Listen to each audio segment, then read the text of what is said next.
dari objek gagasan 1 sampai 9. Objek garapan 1 yaitu pengertian sentralisasi, desentralisasi, dan alasan kenapa perusahaan lebih menggunakan sistem desentralisasi.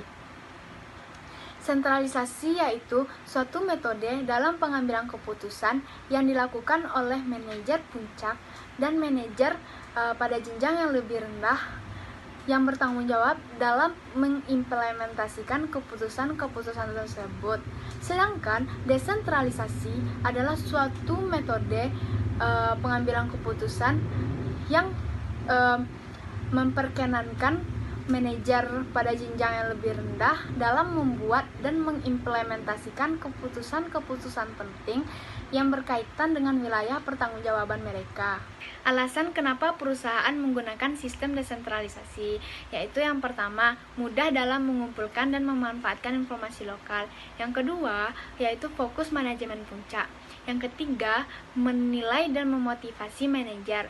Yang keempat, meningkatkan daya saing. Objek garapan 2 yaitu pengertian akuntansi pertanggungjawaban.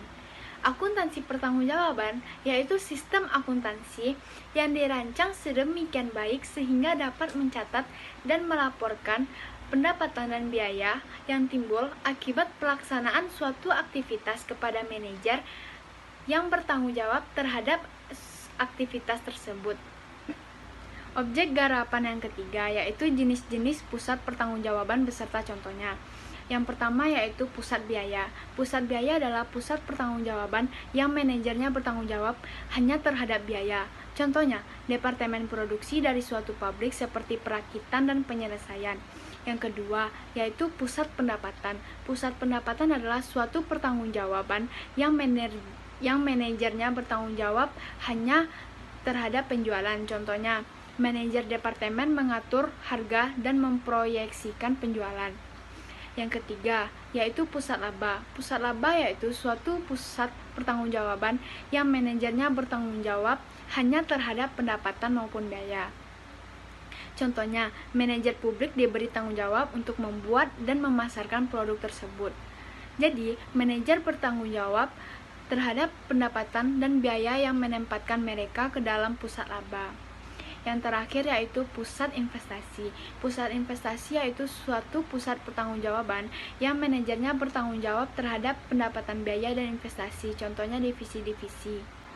Objek garapan yang keempat yaitu perbedaan variabel costing dan full costing. Variabel costing yaitu perhitungan biaya langsung hanya membebankan biaya manufaktur variabel ke produk, yaitu biaya-biaya ini meliputi bahan baku, overhead variabel.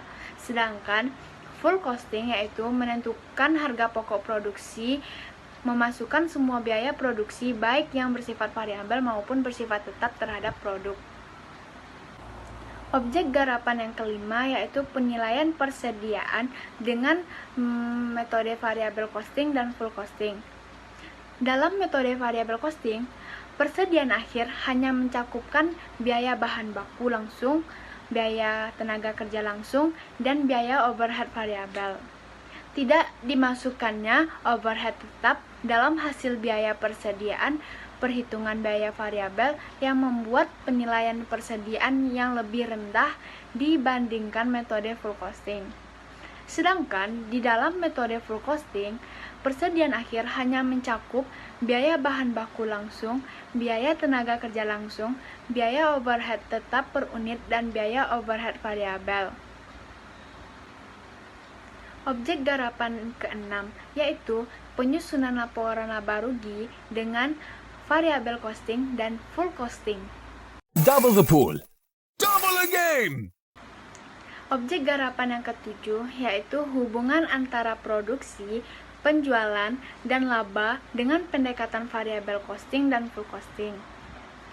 Terdapat hubungan antara laba menurut perhitungan biaya variabel dan laba menurut perhitungan biaya absorpsi berubah ketika hubungan antara produksi dan penjualan berubah. Jika barang terjual banyak dari yang diproduksi, maka laba menurut perhitungan biaya variabel lebih tinggi daripada laba menurut perhitungan full costing. Dan jika jumlah produksi dan penjualan sama, maka tidak ada perbedaan pada laba yang dilaporkan.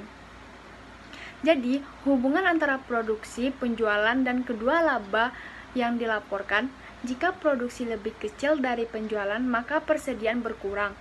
Jika sama dengan penjualan, maka persediaan awal sama dengan persediaan akhir.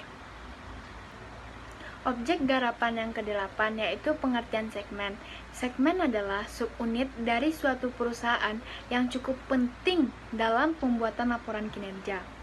Segmen bisa terdiri dari divisi, departemen, dan lini produk.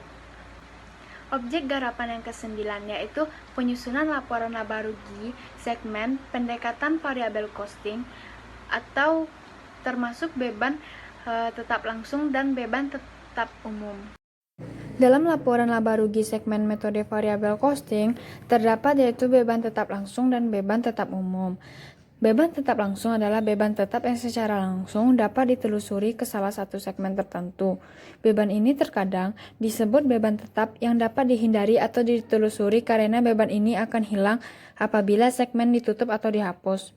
Sedangkan beban tetap umum adalah beban tetap yang digunakan secara bersama-sama oleh dua atau lebih segmen.